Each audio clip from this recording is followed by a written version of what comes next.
Hola, mi nombre es Fabricio Mejía Madrid y esta es mi colaboración semanal para Sin embargo, que se llama MC La Derecha Buena Ondita.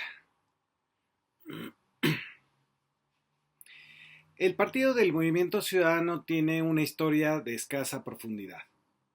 Todo gira en torno al expriista Dante Delgado. Su historia política está ligada al priismo de Fernando Gutiérrez Barrios, Fernando Solana y Mario Moya Palencia. En 1988, él es secretario de gobierno del estado de Veracruz y desde ahí se implementa el robo de urnas, la falsificación de actas de escrutinio y la victoria clara e inobjetable de Carlos Salinas de Gortari. Cuando el mismo Salinas nombra al entonces gobernador de Veracruz, Fernando Gutiérrez Barrios, como secretario de Gobernación para que encare a la izquierda cardenista, Dante Delgado es nombrado gobernador interino. Es entre ese 1988 y 1992 que ordena la construcción del Centro Cultural Veracruzano en Coyoacán, en la Ciudad de México, del World Trade Center del puerto de Veracruz, del Museo de la Ciencia y de todas las obras estatales del programa salinista Solidaridad. Pero Dante, presuntamente, aprovechó para comprarle el 1,000,000 de toneladas de cemento que se requerían a la empresa que su padre, Pedro, fundó para recibir el presupuesto federal, Cementos Veracruz S.A. También compró a precio de ganga 3 ingenios azucareros que el gobierno de Salinas remató: San Pedro, San Francisco Naranjal y Fomento Azucarero del Golfo. Y una empresa ligada a sus hermanos se hizo cargo en exclusiva del transporte de el cemento, el azúcar y el azufre. Negocio redondo. Luego Salinas lo designó embajador en Italia. Cuando entra Ernesto Zedillo a la presidencia, nombra a Dante en una comisión para el desarrollo de Chiapas, asiento del Ejército Zapatista de Liberación Nacional. El ex embajador Dante supone que la misma empresa puede dotar de cemento a las obras que se harán, pero la estrategia de Zedillo ante el EZLN es militar, no desarrollista, así que ambos personajes se enfrentan. Dante pierde contra el presidente Zedillo y en una operación judicial que involucra al gobernador en turno, Patricio Chirinos, y a su secretario de gobierno, Miguel Ángel Yunes, lo arrestan. La rivalidad con Yunes venía desde los años 70, cuando ambos lideraban grupos de choque del PRI en la Universidad Veracruzana, dentro del temible Frente Renovador Estudiantil.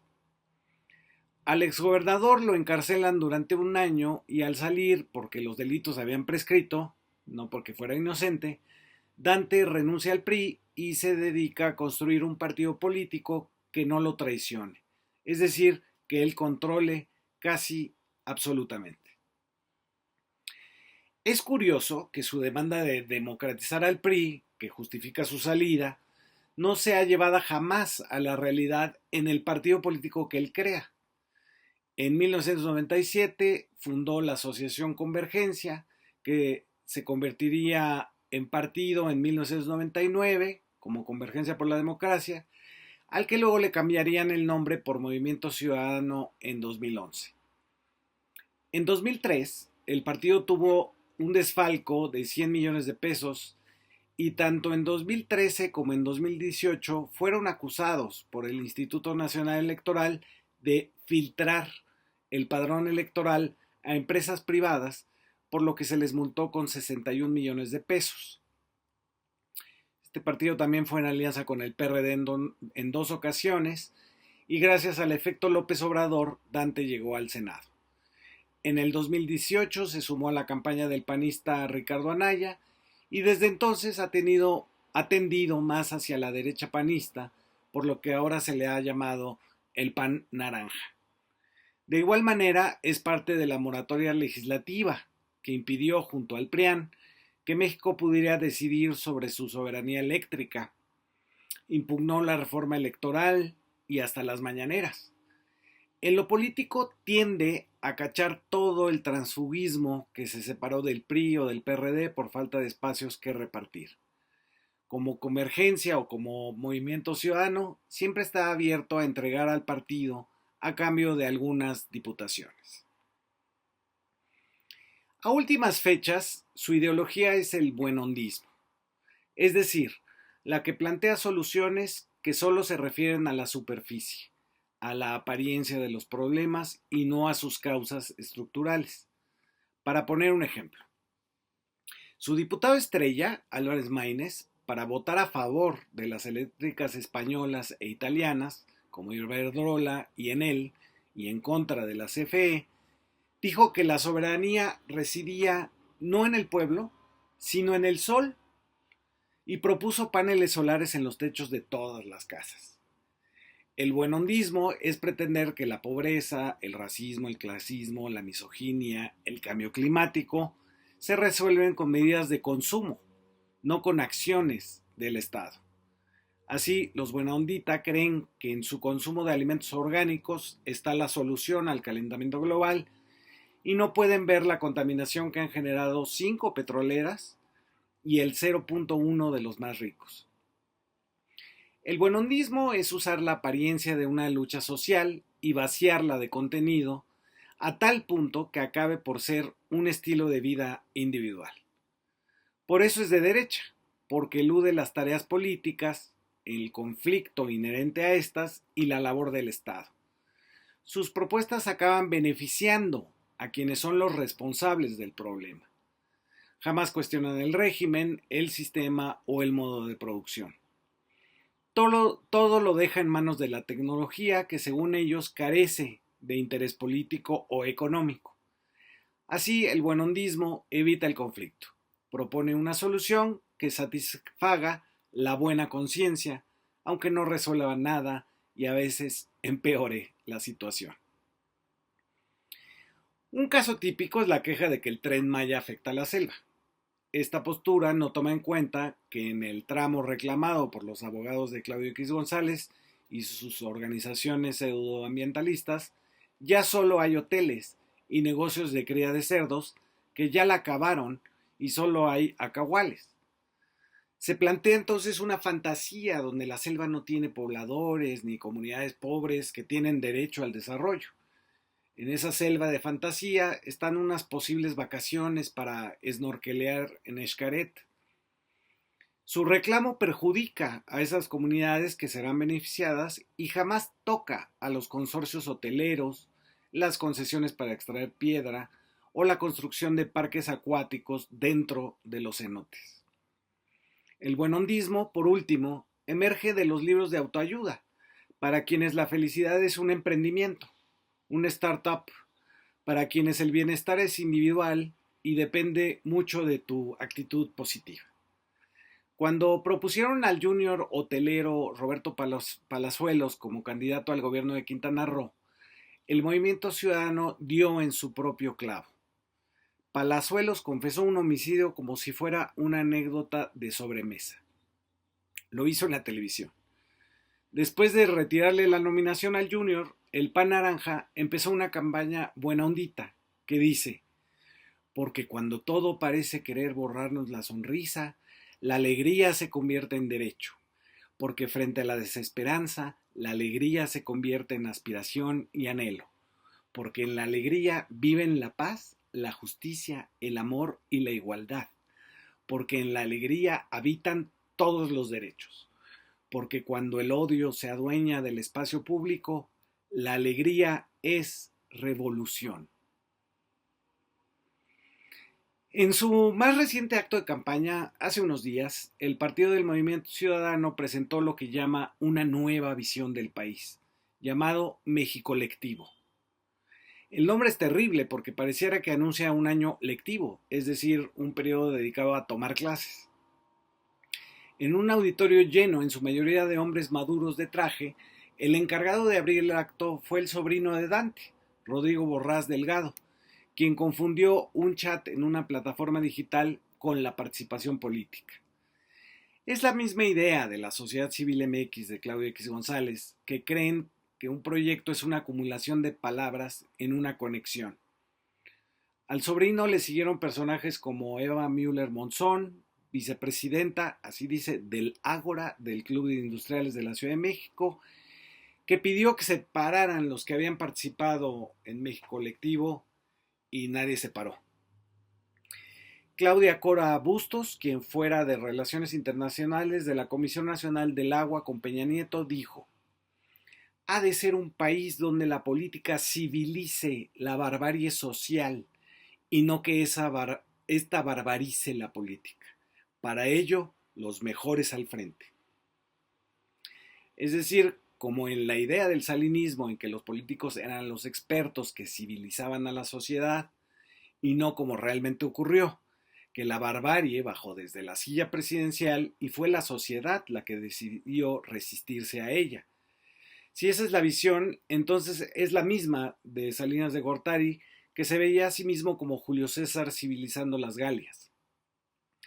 Proponer eso ahora es insistir en una perspectiva que nos llevó a la corrupción desatada, la concentración de la riqueza, la desigualdad sin un freno ni siquiera moral y la violencia. Pero para la de Conagua, esa es la ruta.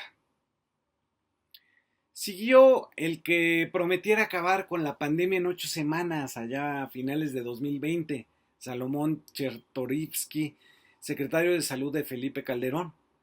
Ahora no prometió nada, solo que quiere un país próspero. Siguió Patricia Mercado, quien no lloró en esta ocasión por Edmundo Jacobo del INE y dijo que toda persona que trabaje honestamente debe salir de la pobreza y propuso algo que ya existe: el aumento al salario mínimo. Descubrió el hilo negro del trabajo no remunerado de las mujeres, que la gente trabaja en varios empleos y que no tiene vacaciones. Vinieron entonces las propuestas. Víctor Borrás propuso, después de discutirlo con 40 personas, una aplicación en la cual los ciudadanos vayan ahorrando para comprarse una casa. Bosco de la Vega habló curiosamente de los bosques, aunque sea el dirigente del Consejo Nacional Agropecuario que defiende el uso del maíz transgénico, el uso del glifosato y que está en contra del etiquetado frontal de los alimentos ultraprocesados. José Narro, el exrector priista de la UNAM, descubrió el rezago educativo y pasó a moderar el eje temático llamado calidad de vida. También se presentó Francisco Labastida, ex candidato del PRI a la presidencia en el 2000, que nos explicó que la pobreza es que no te alcance para la canasta básica. También estaba su hermano, Jaime, quien ha detentado para sí la Academia Mexicana de la Lengua. Dijo: países con un atraso de milenios como China se han transformado en guías del mundo del siglo XXI, porque México no es solo su pasado, sino su futuro.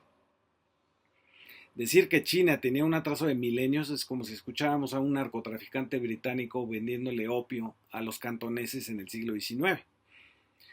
Julio Frenk, que ya tuvo su oportunidad durante el gobierno de Vicente Fox, ahora se le ocurrió que a México le urge un verdadero sistema de salud, que, dijo, las brechas de los más pobres deben cerrarse, que hace falta un fondo único de aseguramiento, que habría que ampliar la inversión en salud y el abasto de medicamentos. En el siguiente tema, de diversidad e inclusión, Katia de Artigues se describió físicamente para los que tuvieran dificultad para ver. Se presentó la historiadora Patricia Galeana. Xóchitl Gálvez habló de los indígenas, ahora que ya no es comisionada de Vicente Fox, y lo hizo precisamente sobre la deuda pendiente. Francisco Barnés de Castro, ex rector de la UNAM, que tuvo que renunciar por haber provocado una huelga estudiantil que se resistió al aumento de cuotas, habló del medio ambiente y nos develó que hay que dejar de quemar combustibles fósiles. Seguido del funcionario de Fox, Víctor Littinger, la diputada local del DF por Acción Nacional, Laura Ballesteros, Diego Valadez, al que también habíamos escuchado en los actos de la sociedad civil de Claudio X González, el procurador de Carlos Salinas, Ignacio Morales Lechuga, que aseguró que los secuestros y feminicidios van a la alza, cosa que es mentira. Lourdes Morales, que trabajó en la Secretaría de la Función Pública durante el gobierno de Peña Nieto, demandó que se transparenten los criterios de publicidad del gobierno, cuando en el que participó se gastaron 60,000 millones de pesos. Hacia el final, el desfile de exfuncionarios que ahora sí saben qué hacer en su área, volvió Víctor Borrás para atacar al gobierno de la 4T. Dijo: hay que enmendar los males y dolores de la patria. La inmensa mayoría son fallas, omisiones, negligencia, cortoplacismo de ocurrencias, incompetencia profesional de las autoridades. Así, siguió en esa crítica infundada a la 4T de que no existen funcionarios competentes, sino solo leales al presidente López Obrador. Una cantaleta que se ha desmoronado con, por ejemplo, el aeropuerto Felipe Ángeles, la refinería Olmeca en Dos Bocas, la vacuna patria, la baja en el índice de criminalidad o el cobro de impuestos.